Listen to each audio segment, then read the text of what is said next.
According to the FTC, scammers stole an estimated $12.5 billion from consumers last year. The American Bankers Association has launched a campaign designed to help keep you and your money more secure.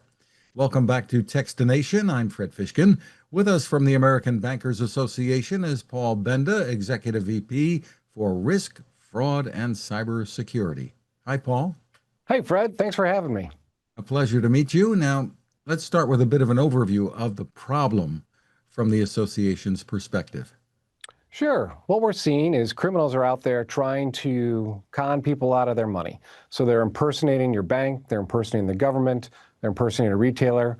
They're using a spoof number on the caller ID to make it look like it might be your bank calling you. They might send a fake fraud alert or did you make this purchase alert, trying to get you to engage with them. And so they're impersonating these trusted entities to try and get you to give up personal information about things, whether it's a one-time use passcode, whether it's their credit card or debit card credentials. And the challenging thing we see out there is a lot of times they have personal information about you. They might know your name when they call you up. They might know the last four of your social. You know, the first four numbers on your credit card are common. And so they pretend they've got these details about you when they actually aren't the person you think you're talking to. Are there some scams that are fairly new and becoming common, maybe using AI? Well, you know, we used to tell people, look for misspellings, look for bad grammar in emails. The bad guys use AI just like you to write better. So now we're starting to see really well-written emails that are coming out. We're starting to see them integrate personal details. So they're doing this thing called spear phishing. And so they've gotten a lot better at leveraging technology to make their attacks against consumers a lot more believable. Are there some specific red flags that we can look for here? Yeah, I think what you want to look for is if anyone reaches out to you out of the blue and asks for personal details, that's a big red flag. If someone reaches out to you asking for a one-time passcode, asks you to confirm information, if you didn't initiate that conversation, you've got no idea who you're talking to. If they want you to act quickly and with a sense of urgency, you need to make this payment or you might lose your license with these toll text scams we see, that's a red flag. And if they want you to keep a secret, it's a scam. Because they want to pretend like your bank's under investigation or you're working for the government. We know they can have these elaborate scams in place. And if they ask you to keep a secret, that's a scam. You know, a lot of us maybe inadvertently sign up for things, whether it's insurance or whatever. So these aggregators or whatever, and then you get flooded with calls and emails, and that's exactly what's right. real and what isn't, I suppose. That's exactly right. And people forget, you know, these people can buy your information online, so they know a lot of details about you. So we've created a website called banksneveraskthat.com. Just like a bank's not going to ask you whether you wear boxers or briefs, we're not going to ask you whether you believe in aliens. We're not going to reach out to you out of the blue and ask for that one-time passcode. So I highly recommend folks check that out. We've got some funny videos. We've got a quiz where you can test your scam knowledge and hopefully help protect yourself against these criminals. Are there some things that a bank would never ask a customer? I love the little logo in back of you. Yeah, thanks.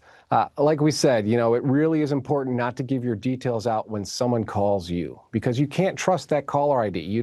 It might say the name of your bank on there, but it may not be your bank. And so your bank's not going to call you, out of the blue and ask for that one-time passcode. We know that they're going to ask for that because that way they can load your debit card into a mobile wallet. That way they can gain access to your bank account. We're not going to ask you to confirm personal details unless you've reached out to your bank. So only talk to those folks who you know you're talking to because you've initiated that call. What about our things like our personal checks? Is there a way to keep them more secure? I mean, when you hand one to somebody, they've got that. Well, you know, it's one thing. Would you, Fred, would you ever give anyone a piece of paper with your name, your address on it, your bank account number, and your bank routing number, just a stranger out of the blue? You probably never do that, right? And that's what you do when you write a check. So you got to make sure you do everything you can to control that and keep it secure. If you do choose to write checks, we highly recommend that you use a gel pen. Recommend you track that check. Make sure you're watching your bank account statement as soon as you know when that gets deposited. Make sure it's deposited for the right amount. If your bank gives you images of that check after deposit, make sure the right people sign that check. Look at the back of the check to see it was endorsed by the right person. And if you have to mail it, don't mail it at the end of your driveway and put that steal me flag up on your mailbox. Criminals drive around looking for that and take that mail out of your mailbox. So go to the post office, mail that check. So things like our debit cards sounds like they're more secure, the tap to pay, etc. Absolutely. If you have to make a payment, we highly recommend you use bill pay on your bank account. That way you save yourself a stamp. You don't have to worry about the check. A lot of those get converted to electronic payments, which are much more secure. So yes, definitely use that type, any electronic payment method that's available to you. There's a lot more security around those, and there's a lot more controls in place. Finally, what should we do if we think that we've become a victim? So the first thing, if you think you sent money to the wrong person or you see a check amount doesn't match, call your bank immediately. There might be ways to stop the payment. There might be ways to get that money back. The other thing is to call the FBI. There's the Internet Crime Complaint Center, ic3.gov. File a complaint there. And lastly, we always recommend, if you can, get a police report, because that way you've got a record of it. If you have to file an insurance claim or there's any other investigations, you've got at least that police report record that the consumer can use. And for more info, where can we go? We'd love you to check out our banksneveraskthat.com. Check out some of the funny videos that we got there. Test your scam knowledge with our quiz. And if you're still writing checks, check out practicesafechecks.com. And everything you can to try and keep those checks safe. Paul Benda, thank you so much for spending time with us. Thank you so much, Fred. Appreciate it.